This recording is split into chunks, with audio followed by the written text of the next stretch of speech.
Assalamualaikum warahmatullahi wabarakatuh. My name is Novira Maharani from Class A.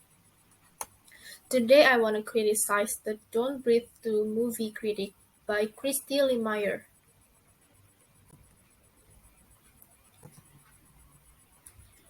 And then this is the movie review by Christy Lemire. And you can read it by yourself because if I read it, it took times.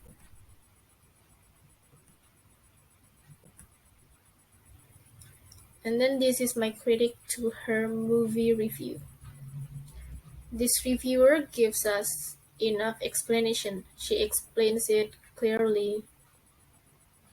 And then she explained the character and plot in 4 lines in the second paragraph, which is the clever idea was that he was blind, and in theory an easy target for bulgars.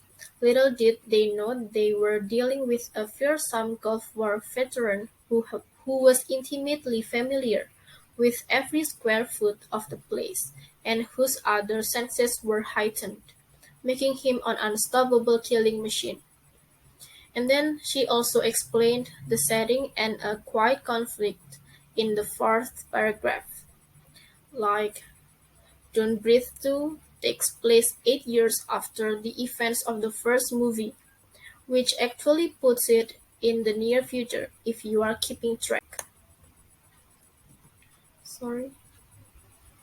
And then she continued explaining the conflict in paragraph 5, which is a house fire left a little girl orphaned and alone in the middle of the street. Norman scooped her up, took her home, and has raised her as his own daughter. He also named her Phoenix, which is only slightly on the nose. Meanwhile, the Rottweiler that follows her everywhere and protects her is named Shadow, and the movie actually finds a way to get even less subtle from there. And then another conflict. When a group of idiot tweakers follow Phoenix back home, led by a scuzzy Brandon Sexton III, we eventually discover what they are really doing there. The resulting twists go from intriguing to insane. But they do change everything, turning a pretty standard home invasion thriller into something wilder and weirder and at times darkly funny. And then she summarized the movie in the last paragraph. She also gave the suggestions and what we can absorb from the movie. And she also gives the conclusion of the film, such as there's a queasiness that's inescapable despite his good-hearted efforts now, and the obvious love for dogs that serves as a shorthand for his redemption. He remains superhuman despite his deeply flawed humanity.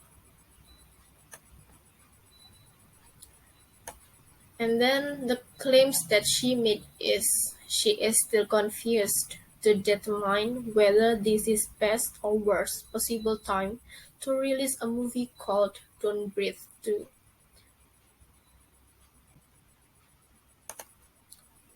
And then I noticed how she wrote the review very detailed.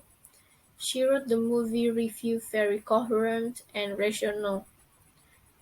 And then afterward, she explained it with casual language style, so the readers will understand this.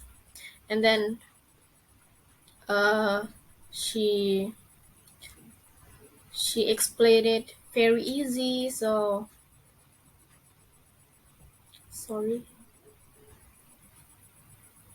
and the language style is very clear to understand.